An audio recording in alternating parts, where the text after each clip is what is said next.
तमिलनाडु के राज्यपाल है और ये जो है यहाँ के सीएम है तमिलनाडु के। तो तमिलनाडु के सीएम के द्वारा अपने विधानसभा में, विधानमंडल जो था उसमें विधानसभा और विधान परिषद से नियम कानून पारित कर कर भेजते कहां थे, राज्यपाल जो है एम रवि के पास। और ये जो राज्यपाल थे इन्होंने उसको जो पारित विधानसभा जो आता था कानून उसको होल्ड पर रख देते थे, यानी उसको पारित करने नहीं देते थे और न ही जो है ये दोबारा से राज्य को भेजते थे, यानी ये होल्ड पर रख देते थे। और इस प्रकार से लगभग 13 ऐसे जो है तमिलनाडु की जो है पारित विधानसभा से था जिसको इन्होंने होल्ड रखा था और 13 में से लगभग 3 जो थे इन्होंने राष्ट्रपति को भेजा था। लेकिन ये बहुत लंबे समय से होल्ड किए थे, तो तमिलनाडु सरकार जो है इन पर एक एक्शन लेने के लिए सुप्रीम कोर्ट में चले गई। देखिए यहां पर अभी जो राज्यपाल है, राज्यपाल किनके द्वारा रखा गया है, ये राज्यपाल जो है एक केंद्र के द्वारा स्थापित होते हैं, यानी जो है जो बीजेपी पार्टी के द्वारा स्थापित होते हैं। और यहाँ के सीएम कौन होते हैं, और सीएम जो होते हैं जनता के द्वारा चुना होता है, यानी जनता के द्वारा चुना हुआ व्यक्ति और कोई विधानसभा में लाता है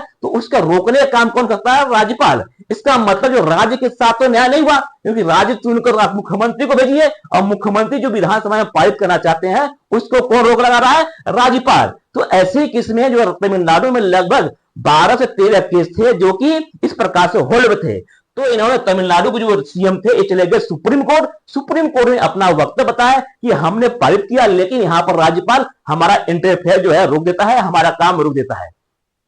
जिस प्रकार से आप देखे होंगे जब अरविंद केजरीवाल सीएम थे, मुख्यमंत्री थे, तो उनके भी काम को राज्यपाल के द्वारा रोका जा रहा था, यानी इंटरफेयर करता था। यानी केंद्र सरकार जो है जहां पर उसकी सत्तारूढ़ पार्टी नहीं होती है वहां पर राज्यपाल के थ्रू अपना इंटरफेयर दिखाता है। लेकिन उस राज्य में जो मुख्यमंत्री होते हैं वो जनता के द्वारा चुने होते हैं, यानी जनता के साथ न्याय नहीं होता है, क्योंकि मुख्यमंत्री तो जनता होते हैं और राज्यपाल तो चुन के भेजते हैं। तो इसी प्रकार से यहाँ पर जो है एम रवि जो है, इनके आर एन रवि थे, इस यहाँ के अब क्या थे, राज्यपाल थे तमिलनाडु को, और इनके खिलाफ सुप्रीम कोर्ट में चले गए एसके स्टालिन। और सुप्रीम कोर्ट ने अपने फैसले में कहा कि राज्यपाल को संसदीय लोकतंत्र की स्थापित परंपरा को सम्मान करने के लिए कार्य करना चाहिए, यानी सुप्रीम कोर्ट का वक्तव्य था। और इन्होंने सुप्रीम कोर्ट जो है 415 पेज में अपने फैसले में कहा और अनुच्छेद 142 का प्रयोग करते हैं। जो यहां पर विवाद है अनुच्छेद 142, यानी सुप्रीम कोर्ट के पावर होता है कि अगर कोई भी राज्य या कोई भी डिसीजन है अगर देखता है कि वहां अन्याय हो रहा है तो सुप्रीम कोर्ट 142 का प्रयोग कर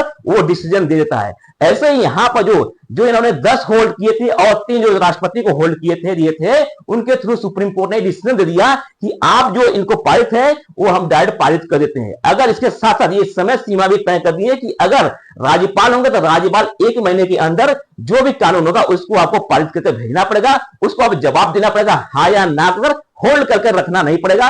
इसी प्रकार से राष्ट्रपति को भी दिशा निर्देश दे दिए कि आपको 3 महीने तक किसी भी विधान को या किसी भी को रोक सकते हैं, उसके पश्चात आपको जवाब देना पड़ेगा। अगर नहीं देते हैं, अगर मान लीजिए 3 महीने के पश्चात आप नहीं भेजते हैं तो आप जवाब दीजिए कि आपने क्यों नहीं भेजा, इसके यानी जवाब दिए होना चाहिए।